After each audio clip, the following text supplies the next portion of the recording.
Bonjour à tous. Le médecin d'Europe 1. Vous allez nous parler ce matin d'une arythmie cardiaque peu connue du grand public, mais qui est pourtant extrêmement fréquente, la fibrillation auriculaire. Exactement, on appelle ça la fibrillation auriculaire. C'est le trouble du rythme cardiaque le plus fréquent au monde. Alors, derrière ce nom barbare se cache quelque chose d'extrêmement simple. En temps normal, eh bien, vous avez votre cœur qui bat de façon régulière, tel un métronome.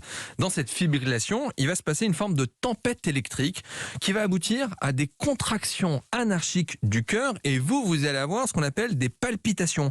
Votre cœur va battre de façon irrégulière. C'est ce qu'on appelle la fibrillation, ça bouge dans tous les sens, et auriculaire, c'est les petites oreilles du cœur.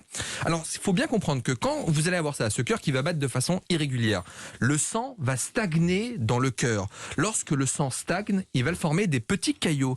Ces caillots, lorsque la circulation va reprendre, vont être expulsés, notamment dans la circulation classique, et va donner ce qu'on appelle un accident vasculaire cérébral, puisque ça va venir boucher les artères du cerveau.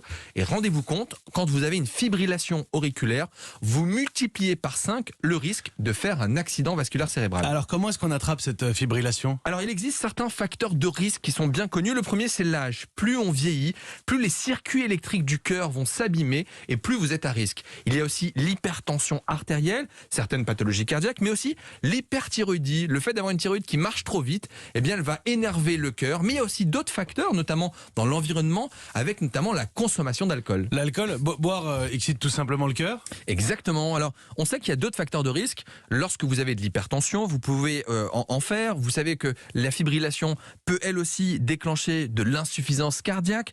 Mais ce qu'on sait, c'est qu'il y a une relation dose dépendante entre la consommation d'alcool et la fibrillation auriculaire. En d'autres termes, plus vous buvez, plus vous avez un risque de faire cette fibrillation. Et à l'inverse, chez les gens qui ont déjà une fibrillation auriculaire, s'ils consomment simplement 2 verres d'alcool par jour et qu'ils ont de la fibrillation auriculaire, eh bien ils ont 30% de risque en plus de faire un accident vasculaire cérébral ou une complication de cette fibrillation. Et à l'inverse, si vous réduisez votre consommation d'alcool, eh bien vous réduisez votre risque de fibrillation. D'une façon générale, n'oubliez pas que l'alcool est très calorique et donc à la fois pour votre cœur et pour votre ligne, l'alcool c'est à consommer avec modération.